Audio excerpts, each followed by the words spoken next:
அதாவது பொதுவாக குர்ஆன்ல அல்லாஹ் ஷிஃபாவை வைத்திருக்கிறான்.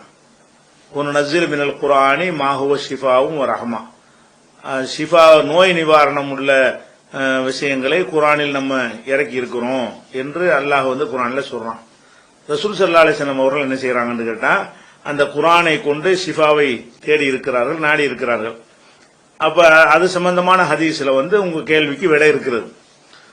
ரசூல் ஸல்லல்லாஹு அலைஹி வஸல்லம் அவர்கள் இதா ஆவா இலா ஃபிராஷிஹி, ராத்திரில படுக்கைக்கு போகும்போது, எல்லாம் முடிச்சிட்டு இரவு தூங்க போவாங்கல்ல, தூங்க போகும் பொழுது நஃபஸ ஃபீ கஃபைஹி ஃபீ குல் ஹுவல்லாஹு அஹத் வபில் முஅவ்விதத்தைனி ஜமியா.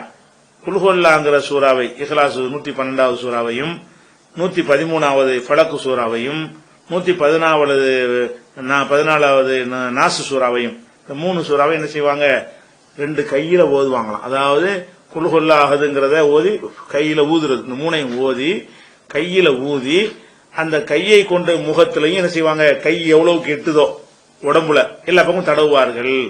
ரசூல் ஸல்லல்லாஹு அலைஹி வஸல்லம் அவங்க படுக்கைக்கு போகும்போது, அதாவது குல் ஹுவல்லாஹ் சூராவையும் குல் அஊது பிரப்பில் ஃபலக் சூராவையும் குல் அஊது பிரப்பின் நாஸ் சூராவையும் ஓதி அந்த ஓதி கையில ஊதுவார்கள். ஊதி அந்த ஊதுனதோட என்ன செய்வாங்க, மூஞ்சிலையும் தடவி கொண்டு உடம்பு முழுசா எவ்வளவுக்கு கை போகுமோ, உடம்புல எந்த அளவுக்கு கை பின்பக்கம் எவ்வளவு போகுமோ அந்த அளவுக்கு தடவி கொள்வாங்க அப்படின்னு சொல்லிட்டு ஆயிஷா நாயகி சொல்றாங்க. பலம்மஸ்தகா, அவங்களுக்கு ரொம்ப முடியாம போகும்போது, ஓதவே முடியல, அப்படி போகும் பொழுது காண யமுர்னி அந்நஃபல தாலிக பிஹி, இந்த மாதிரி அவர்களுக்கு செய்யுமாறு எனக்கு உத்தரவு போடுவார்கள். அப்ப முடியாத ஆளா இருந்தாங்கன்னு, குழந்தைகள் அந்த இடத்துல வந்துடுறாங்க. முடியாத ஆளா இருந்தாங்கன்னா நீங்க ஓதி உங்க கையில ஊதி குழந்தைக்கு என்ன செய்யலாம், தலையில உடம்புல மூஞ்சில எல்லா பக்கம் தடவை விடுங்க, எவ்வளவு தடவ முடியுமோ அவ்வளவு தடவுங்க. ரசூல் ஸல்லல்லாஹு அலைஹி வஸல்லம் அவர்கள் அவங்களுக்கு சரியான நிலையில் இருக்கும்போது அவங்களே செஞ்சுக்கிட்டாங்க.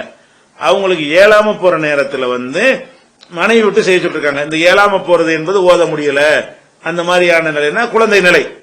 குழந்தைகள் அந்த நிலையில அவங்களா சொந்தமா ஓத தெரிஞ்சாங்கன்னா அப்படி கத்து கொடுங்க. சொந்தமா ஓத தெரியாம இருந்துச்சுன்னா நீங்க ஓதி என்ன செய்யுங்க, இந்த 3 சூறா எல்லாம் மனப்பாடமா தெரிஞ்சு வச்சிருப்போம், அதை ஓதிய உடம்புல குழந்தைகளுக்கு ஊதி என்ன செய்யலாம், தடவலாம். அது ஹதீஸ்ல புகாரில 5748 5751 2 ஹதீஸ்லயும் இது சம்பந்தமா சொல்லப்பட்டிருக்கு.